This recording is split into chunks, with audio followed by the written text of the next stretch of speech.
Ravi de vous retrouver sur France 24 en cette mi-journée. Nous sommes ensemble jusqu'à 15h non-stop. Voici tout de suite les principaux titres de ce Paris Direct. À la une, les mots de Gisèle Pellico. Je suis une femme totalement détruite. Le vote pourrait s'avérer là-bas déterminant. Après 8 semaines d'audience, voilà donc cette nouvelle étape qui a commencé. Gisèle Pellico qui s'exprime, qui exprime son sentiment, ses impressions sur ce procès.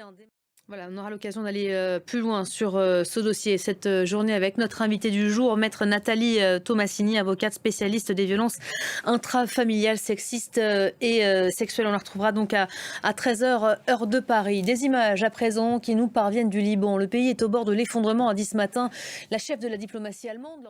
On vient de découvrir les images de ces dernières frappes sur tir. Le sud de Liban, plus que jamais visé à l'heure où l'on se parle par l'armée israélienne. Tout à fait, c'est une scène de panique et de chaos qui s'empare en ce moment des rues de Tyr.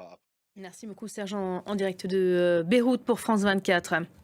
L'armée israélienne qui a confirmé hier soir avoir éliminé Hachem Safieddine, successeur pressenti d'Hassan Nasrallah à la tête du Hezbollah. Barbe grise, lunettes et turban noir des Saïed. Hachem Safieddine, âgé d'une 60aine d'années, ressemblait de façon frappante à l'ex-leader de la milice qui n'était autre que son cousin. Un nouveau coup pour le mouvement pro-iranien qui n'a toujours pas confirmé à ce stade cette disparition. Léo Péchard. Et on va aller plus loin avec vous, Gauthier Rebinski. Bonjour Gauthier. Cette nouvelle disparition vient s'ajouter à une longue liste de noms dont le plus symbolique reste évidemment celui d'Hassan Nasrallah, toujours pas remplacé depuis sa mort le 8 octobre dernier.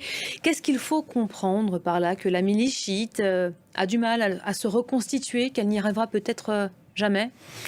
Il est évident qu'elle n'avait pas envisagé une réponse israélienne de cette ampleur.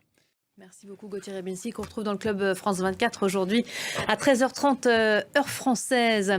Les Américains pressés d'en finir avec cette guerre aimeraient bien pouvoir annoncer d'ici au 5 novembre de réelles avancées au Proche-Orient. L'élection se rapproche à grands pas, dans 14 jours exactement. Le pays sera convoqué aux urnes. Donald Trump et Kamala Harris se démultiplient en attendant pour toucher autant d'électeurs que possible. Et ils n'hésitent pas dans cette dernière ligne droite, vous allez le voir, à mettre en avant leurs atouts charmes en chanson pour les démocrates. Regardez. Et voilà pour l'essentiel en cette mi-journée.